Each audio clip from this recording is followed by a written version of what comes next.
Give me Cleveland. All righty. So a year ago, Cleveland had a Deshaun Watson to start the season. They were looking to maybe get some luck coming back from the Houston days with how he used to play back then. Got him some pieces, really tried to get this team going. And then injury after injury after injury. It was Conklin, then Chubb, and it's just the list kept on going on and on and on of just injuries. And then Watson goes down against the Ravens. He ended up finished playing that game against the Ravens. Broken bone in the shoulder, out for the year. Question marks at quarterback. Is it PJ Walker that's going to fill in, who was in for a couple games? Is it DTR who's going to step in? The man on the screen right here is the man that stepped in and became your comeback player of the year. Got him into a playoffs after being at third, fourth, even fifth string in some positions for the Browns team. But 11-6, they fell short against the Houston Texans in the wild card round. Although he's not here with us anymore, Joe Flacco's still elite in the AFC North. He proved it last year, and he's going to prove it again. Well, I mean, if there is an again. So shifting into the offense here, there's let's just mention this here too. Next draft, the Browns do have a first round pick where they haven't had a first round pick in the draft since the Watson trade. So you're going back 2022 when they traded that onslaught of picks to acquire Watson from the Texans. So yeah, that's something to look forward to for the Browns here. But yes, a lot of PUPs, a lot of people not practicing. Will's still not practicing. Conklin is still recovering from the ACL. Nick Chubb, who knows if he's going to play this year? He's coming off of the most horrific knee injury in NFL history. I mean, didn't we just see a video of him like squatting like 1 billion pounds? I mean, he always does that. It's like it's just there. I feel like he did that like a month and a half ago. I feel like he's got to be close. I mean, I wouldn't like rush him, man. Like that knee went a 90-degree angle of where it should not be bending 90 degrees. Yeah. No, you're right. The fact he's standing blows my mind. So yeah, and then they make the trade for Jerry Jeudy, and they sign him for 3 years and $60+ million. Let's see if that's really going to work out. Amari Cooper's on the last year of his deal.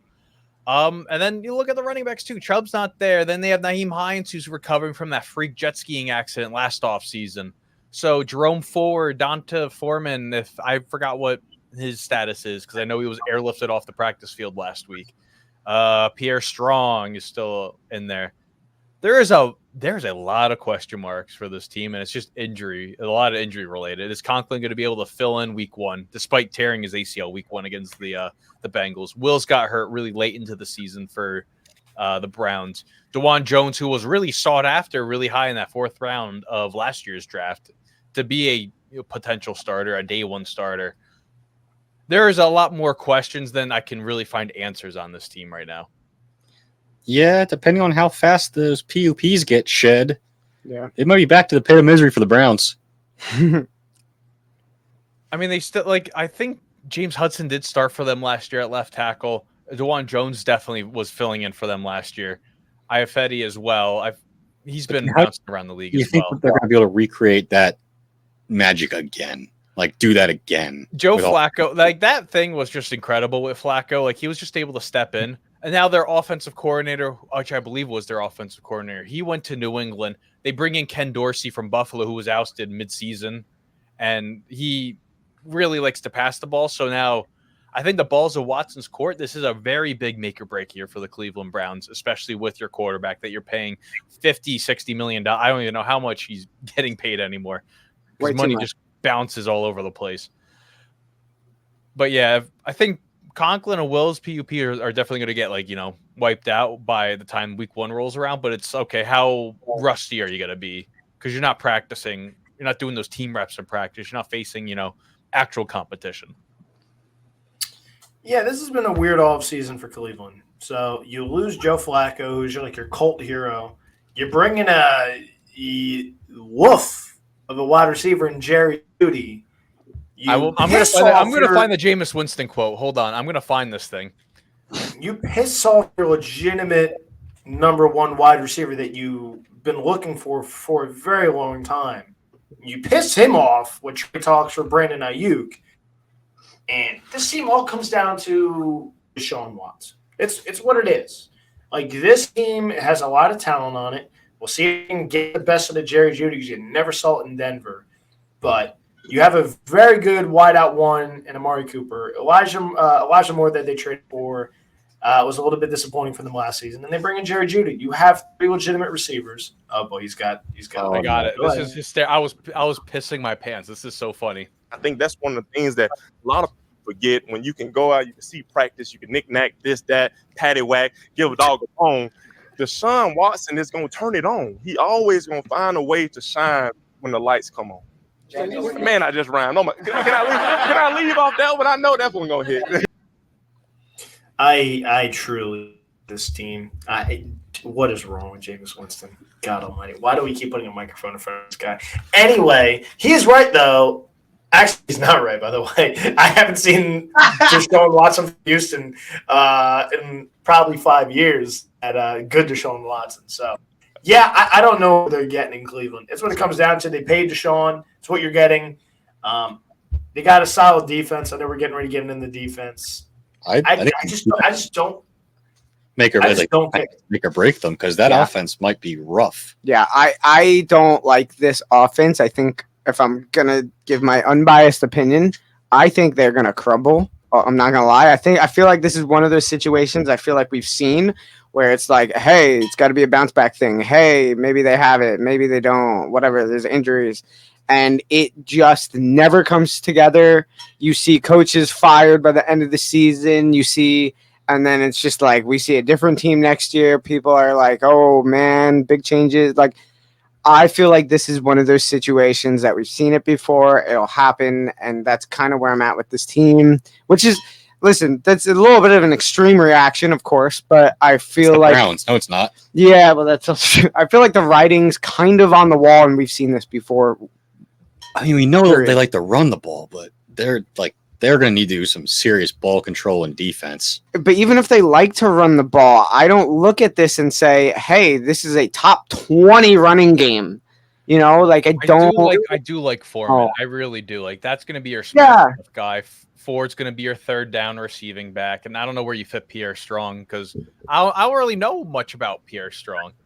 If Hines comes back, I mean, that opens it up a little bit more, but also he's coming off of an ACL, dislocated knee, whatever happened in that jet skiing accident. There's just those bigger questions with rust and all that stuff. Because, again, he hasn't played since, man, you go back to when they had those kick returns against the Patriots after the Hamlin incident for Buffalo. Like, yeah, that's the last time he's really played a football game. I don't know, man. I don't know. I'm not optimistic. I don't need to see the defense. And I don't even think it's that bad of a team. I don't even mind the receivers, but like Colton said, there's just not good situations here. Like I don't know. Yeah, that's like it's a good roster. There can be a lot. You can't seal the red right now. They're going to get these guys back. Chubb's going to end up playing. Conklin's going to play, and so is Willis. They're a very good team. It all comes down to Deshaun Watson. That's been the problem. They've given Deshaun. The thing is, Cleveland's very weird. The Bears never put the things around Justin Fields. Now Justin Fields gone. Now they loaded up for Williams with all the weapons, and they bring in Deshaun Watson, and they put weapons around him, and he still sucks. Like David Njoku's a good tight end. Amari Cooper's a legitimate number 1 receiver. Jerry Jeudy, sure, he sucks, but he's a solid number 2, number 3 option, and so is Elijah Moore. And you have one of the best running backs when he's healthy in Nick Chubb. Like, there's a ton around Deshaun to be successful, and Deshaun still sucks. That's the problem. You paid Deshaun, and you haven't gotten Deshaun from Houston. That's been the problem. You've seen, sure, like I got before he got hurt, I think, who'd they play? Was it the Bengals or the Ravens that he actually played well in? I think he had a comeback win in. Watson against the Ravens, where he broke his bone in the shoulder. He went 16 for 16, and they had a last-second drive against the Bengals. That's been the closest we've seen to like Deshaun from Houston in the time he's been in Cleveland. And then the problem is, okay, he got hurt. So then what are we getting from Deshaun again? So that's the problem. So like, sure, James is hyping up his guy, but I got to see it from Deshaun Watson. Like we're going to get into the defense now. It's a good defense, but for me, when it comes down to it, we'll always ask at the end, what makes this team? It's Deshaun. It's literally Deshaun Watson. If Deshaun sucks, this team's last in the division. That's kind of where they're at. So on the defense here, they just signed JOK to an extension today, so he's now locked down for another 4 years. It's crazy to think that he's already been in the league for enough time to get in a contract extension. Zadarius Smith is still there. Myles Garrett's still there. That's still a really good, edge-to-edge pass rushing duo, especially in the North where, all these teams have, a 1-2 combo on both sides of the football. Devin Bush comes back to the AFC North after a little stint with the Seahawks. Jordan Hicks comes in after a little stint with the Vikings. Yeah, they make the move, bringing in Justin Hardy, who's going to be your special teamer. They bring in a whole lot of these other.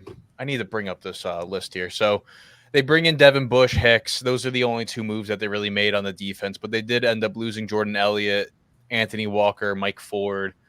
They still have a really good cornerback group. I mean, once Greg Newsome gets off the NFI list, Martin Emerson, he's going to take another step this year. This was the top-ranked defense in the entire league last year. Yes, Jim Schwartz is a genius.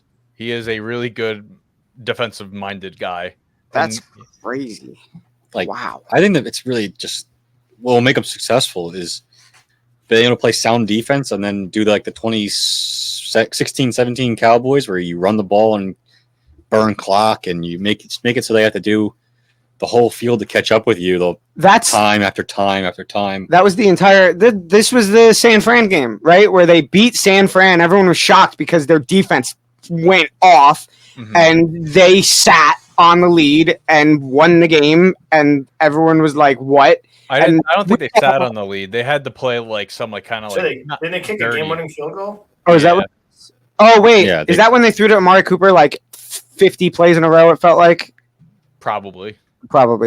And I remember because we did the power rankings last year, and they went up 12 spots or something stupid like that, or substantial. I don't know, but that defense was nuts last year. That defense was the defense. So I guess that it doesn't make sense they were a top defense because that was a crazy show by them. Yeah, despite Flacco throwing, 3 picks a game basically on average when he was starting, this team was keeping them in the games. They shut down the Jaguars. They were good down the stretch.